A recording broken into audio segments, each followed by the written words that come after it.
Hey, teacher friends, it's me, Dr. D, your middle school amiga, and today we're kicking off the school year with 10 of the most fun, student approved, get them talking icebreakers to break that back to school awkwardness fast. Because if your classroom feels more like a silent movie on day one, don't worry, I've got you covered. These games are going to build community, boost confidence, and yes, even make you look like the fun teacher. Today, I'm dropping 10 of my favorite icebreakers that will not only have your students laughing, talking, and bonding, but they'll also just give you a minute to breathe. We all know how nice that is the first days of school. So, I love these icebreakers as well because you can really use them throughout the school year to reinforce skills, check for understanding, and to just get your kids up and moving. And trust me, after lunch, that is sometimes really important. Plus, I've got some freebies linked in the comments just for showing up. So go ahead, smash that like button, subscribe to get those weekly updates from my middle school adventures.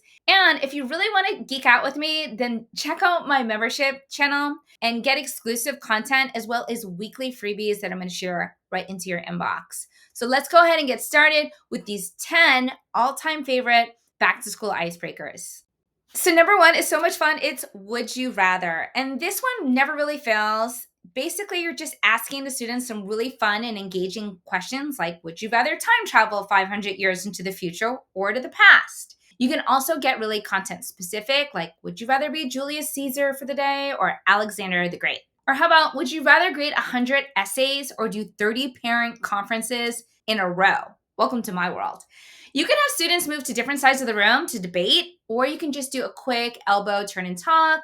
And basically, I use these throughout the school years to just build quick energy. Sometimes I'll even throw some fun ones with math content like would you rather get a video game for 25% off $60 or 40% off $35? Okay, leave the answer in the comments. Then basically your students can debate each other and model and show how they found their answers. And you can even include these would you rathers as a fun extension or as an exit ticket. Have the students create their own would you rather based on whatever concept or skill that you're teaching in the classroom. So would you rather can be used throughout the school year. Number two is find somebody who. Now, this is a super fun one because you're going to give your students a bingo style board and you'll watch them buzz around the room asking each other some really fun questions. I like to tailor those questions to the area where I live just to build community. So, for example, here in Santa Cruz, Steamer Lane is like a super hard surf spot. So, I'll ask them to find somebody who can surf Steamer Lane. You can also modify it for elementary kiddos with some visuals and some sentence stems to help them with emerging reading. And if you're a foreign language teacher, this is gold. You can ask questions in your new language. For example, encuentra un estudiante que tenga ojos azules. Don't forget that I've included an edible version of my bingo board in the comments and be sure to make a copy. Number three is two truths and a lie. I know you already know this one, but here's how I add a twist. I model it with my own truths and lies. For example, I was born in Boston. I'm the youngest of 5 sisters. I can snowboard black diamonds. Spoiler alert, I lived in Aspen for 2 years. Want to integrate this into your content? Try this with math. Which is the lie? The opposite of 7 is -7. The reciprocal of -3 is -1/3. Or the absolute value of 4 is -4. This is a fun and quick way to also integrate into your content. Don't forget I added a template for you to use in the comments. Okay, number 4 is a classroom scavenger hunt. And this one is a double win because the students learn the rules and the procedures and fun facts about the classroom without you having to give a PowerPoint presentation. Remember, death by PowerPoint is a real thing. So here's how it works. You're going to give them a checklist scavenger hunt with 8 to 12 tasks that they have to do. Like go to the classroom library and find a book that looks interesting. Figure out where to turn in your homework. Locate the emergency exit. Write down the name of someone that you haven't met yet in our classroom. Or learn a fun fact about your teacher. They actually do love this one. And one time I actually hid a photo of my dog, and the group that found it first, they got a prize. Okay, so it was just a pencil, but they got, yearly long bragging rights. You can also include a silly riddle that they have to solve. A pro tip that I have about this is that you want to arrange your scavenger sheets by groups or tables to differentiate the questions.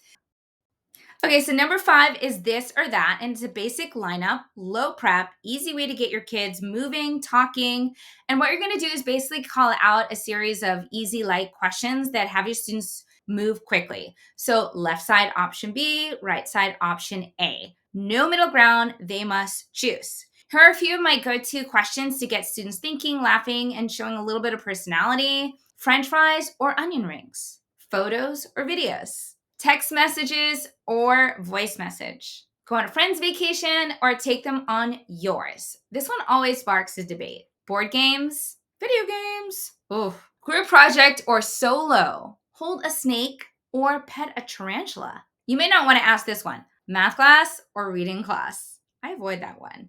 Pause after a few rounds and then have your students turn and talk with someone on their side why they made that choice. This really opens the door for deeper connections and help those quiet students join in too. To differentiate this activity, you can just add images on a presentation. And if you want to extend it, have your students make their own this or that question. And you'll be really surprised in what they come up with. They're always so much fun. Okay, number 6 is called The Wind Blows, and this game is like musical chairs meets human connection. I was actually introduced to this at a teacher PD, and it got pretty spicy, but we won't go there right now. So basically, what you're going to do is have your students stand in a circle with one piece of painter's tape or a sticky note or marker on the floor. That's going to mark their spot, just like a musical chair. And basically, what they're going to be doing is having one person start in the middle, and the person in the middle is going to say, "The wind blows for anybody who," and then they're going to complete the sentence with something that's true for them, like maybe has a younger sibling or likes to eat pizza. And that's how they go. And if everyone can relate to that statement, what's going to happen is they are going to move across the room and they need to find a new spot. Basically, that spot will leave one person out, just like that one person in the middle, because there's no spot. And that one person that's out is the new person in the middle. And this is a great way to get your kids moving, but it also allows them to really connect with each other because they have some areas of commonality.